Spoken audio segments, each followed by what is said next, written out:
Hey everybody, Madison here at Health by Ratio, and welcome to our final video in our three-part series on how to get back to running after an injury in just 15 minutes a day.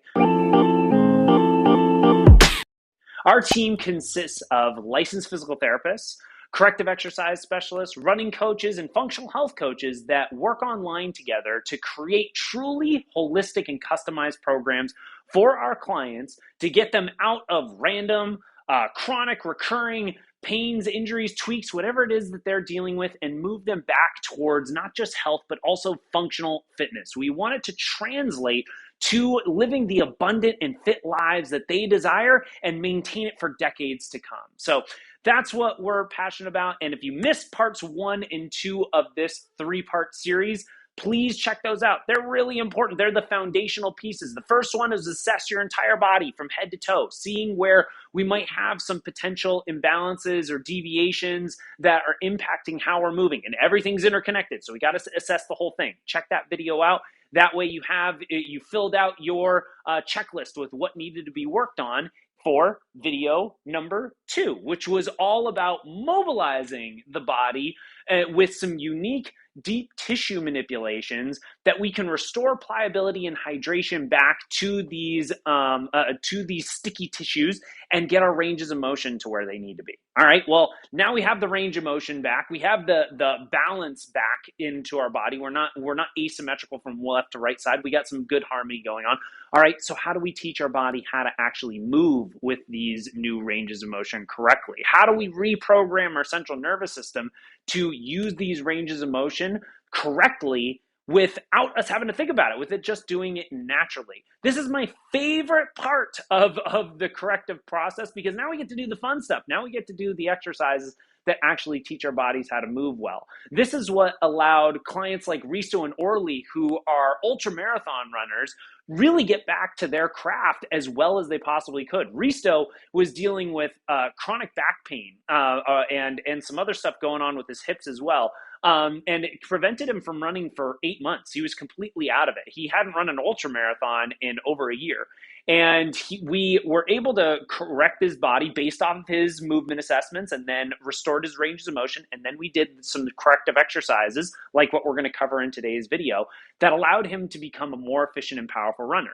He got back to running within 4, maybe 6 weeks. He's already signed up for his ultra marathon, and he completed it within just a six-week lead up. After not running an ultra for a year, he did a 6-week lead up, completed it, and felt so good the next day that he decided to go to CrossFit. That was how good he was able to rebalance his body. Then for Orly, she was somebody who had aspirations to complete all these ultra marathons, but she had gotten hurt from overuse training for just a standard marathon, and it had really created some chronic IT band syndrome and some other issues that she dealt with around her ankles and feet.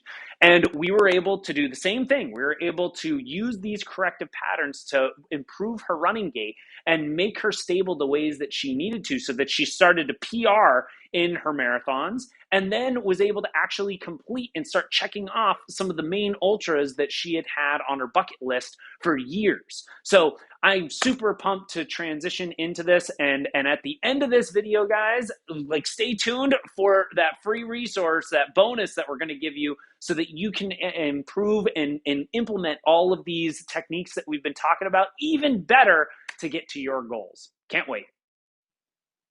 All right, so let's get into now my favorite part of our 3-part series, the corrective exercises that are now going to teach our bodies how to move correctly again. So really what we're trying to do here is retrain our central nervous system to naturally move correctly, especially if we're focusing on correcting our gait, whether that's how we walk, hike, or run. Those are the activities that we do for long periods of time, and we can't stay focused on our form the whole time. A lot of this has to become second nature. It needs to be just what we automatically do. So I need to train my central nervous system. I have to reprogram it how to use my body symmetrically, how to use my glutes and my core harmoniously, and how to do it in the ways that I actually utilize this thing on a day-to-day basis. And a lot of us get kind of caught in the weeds here, because we might hear like, hey, your glutes are weak, or your core isn't firing well, or whatever. So we we think of all the glute and core specific exercises. So we're doing all the glute bridges and clamshells and bird dog and fire hydrants and all the planks we could think of. And it's not necessarily teaching us how to move any better because it doesn't actually translate to how we walk or run. Now, there are a million different ways to train how we walk and run, and some are appropriate. Some versions of an exercise will teach someone to move one way, and another version of an exercise will teach a person to move another way. And it's all dependent on what we need to reverse, what we need to reprogram in the body. So I'm going to go through these examples of various proprioceptive exercises. Proprioceptive exercise is basically a fancy term that means an exercise that's taking advantage of your own body's ability to restore equilibrium. So like a proprioceptive response would be if I was standing next to you, I pushed you off to the side, you don't have to think about what muscles to specifically fire to rebalance yourself. You just do it. You just take that step and your body figures it out.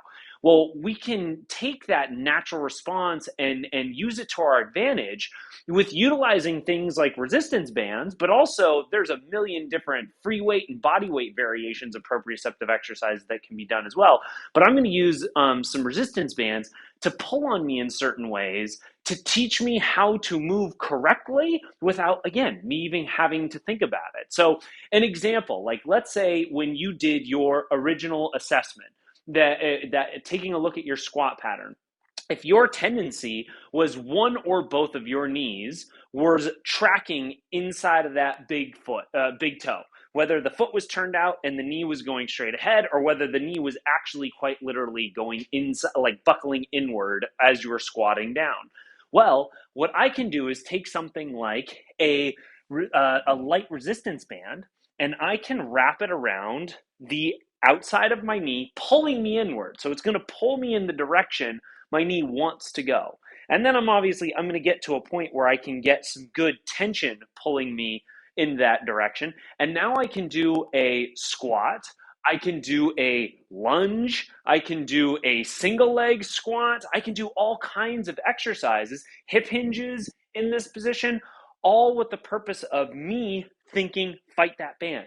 I'm just not going to let that band pull me inward. Now, if I haven't done the mobility work needed at this stage, like if I haven't opened up the ankles, if I haven't opened up the hips, and so I'm not able to fight the band, that's a different ballgame. I have to do step 2. I have to do the mobilizations around these tissues to even give them the range of motion potential.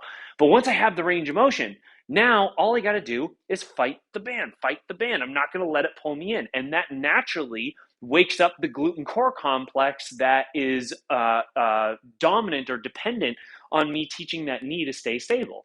And another example that is really common is in that squat pattern, many of us saw ourselves leaning forward as we went down. We didn't have that shin and torso parallel. We weren't here. We were more in this position. Okay, so that means glutes aren't firing very well as I'm going in and out of my squat pattern. Okay, well, I can teach that glute complex to fire by doing something like this. I got another resistance band. This one's a little bit heavier because for this particular version of the exercise, I can take more tension. Then I'm gonna wrap it around my waist, pulling me backwards and a little bit downward. And now again, I can do things like a hip hinge, or I can do things like a squat where my job is to fight this band. And as I stand up, I have to really engage my glutes to just be able to get myself vertical. If I don't engage my glutes, I'm going to finish like this. So it's a natural proprioceptive response that I'm going to say, I'm going to come all the way up, right? And that's going to make me fire my glutes and my core the ways that I want to. Another thing that's really common is if we have kind of that asymmetrical tendency for when we're squatting, like that tendency to shift off to one side or shift off to the other side, we're not staying centered as we're going down. That often means while we are walking, hiking, or running, we're going to have an asymmetry when we walk. Like maybe when I step towards my right leg, my left hip is going to drop and I'm going to shoot my hips off towards that right side. Versus when I step to my left hip, it's going to stay stable. So I'm going to have this kind of subtle asymmetrical pattern. I'm obviously over exaggerating it. We're not normally walking that drastically or running that drastically, But little imbalances where we just have these little subtle shifts to one side while the other side is staying stable is what gives tons of impacts to single-sided injury. So if you're dealing with one foot or one knee or one hip or one side of your back that's consistently a problem, it's probably because of these asymmetries in how our gait is. Okay, well, I can use a resistance band again, pulling me off to one side to train my body how to stay centered. So there's a couple of variations to this. I can have a band literally wrapped around my waist, pulling me in the direction that I tend to shift off to. And then I'm going to do a squat or a lunge or a hip hinge or whatever it is that I'm working on. I'm going to fight that band. I'm not going to let it pull me off to that side. Or I can also hold on to a band, kind of like almost like a farmer's carry, but I can hold on to this band with it pulling me off to the side. And again, I'm going to say, I'm not going to let my hips shift away as I'm squatting. I'm going to stay centered as I do this, or I'm going to do that in a lunge, or I'm going to do it in a single leg squat or a hip hinge or whatever the exercise is, because there's a million different variations of proprioceptive exercise.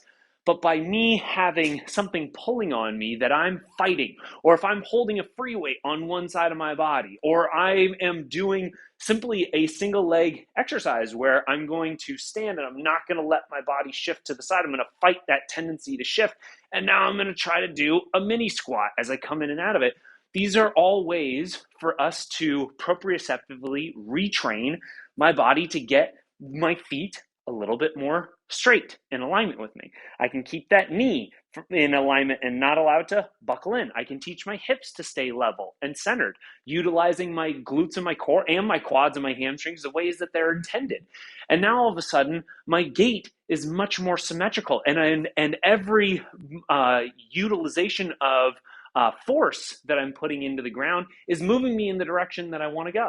Meaning, as I drive down into the ground, everything is in alignment that's propelling me this direction, as opposed to when I have a foot doing this and a knee doing that and a hip dropping that way, I'm losing force production. So I'm not able to be as efficient with my gait. So I literally waste energy. I'm not as fast, not as powerful. I'm not going to have as good of endurance. I have to burn more energy to do the same thing, versus when I get myself in alignment, I'm going to be a much more efficient athlete, or just a much more efficient at my activity. And I'm going to keep my joints and tissues happy and healthy in the ways that they want to be. So that's the power of proprioceptive exercise. It literally reprograms our body how to move better again and how to do it harmoniously and keep our bodies balanced and happy for years and decades to come. All right, so now we've finished our three-part series where we've assessed, mobilized, and proprioceptively strengthened and trained our body how to move towards full ranges of stable motion again, how to get back to running after an injury and running well. But if you're feeling a little bit overwhelmed, if you want more detail on what it is that you need to be working on day in and day out to make the most of your 15 minutes a day and how to structure it and in your time frame, your schedule, we want to help you. We want to help you for free. It's our final gift to you guys as a free resource from this series. It's 2 free coaching calls from my team and I. The first one is to get to know you, to understand what your body has been through and what your goals are in the future. The second call is actually with you and I over video, and we go through a number of different assessments from ranges of motion to variety of movement patterns, and we get into the nitty-gritty of how and why your body is doing what it's doing from head to toe. And then based off that, create a step-by-step game plan on what you can be doing each day for your 15 minutes to get your body moving back to full range of stable motion. So if you want professional help in this and you want to have another set of eyes on you and a way for you to be able to ask us questions and to really hone in on what you need to do to achieve your health and fitness goals, we can't wait to support you. We have a link to our calendar where you can pick a day or time that works best for you and to schedule up your first of those 2 free calls, and we'll go from there. If you guys have enjoyed this video series, if you got some good value from each of these, please let us know in the comments. Feel free to like the video, subscribe to us, and turn on the little bell icon so you get notified when we are putting out our free video content. on holistic health and fitness every week. And if you have any questions, don't hesitate to either put them in the comments or bring them to the table when we connect with you on our one-on-one calls. I hope you enjoyed. Talk soon.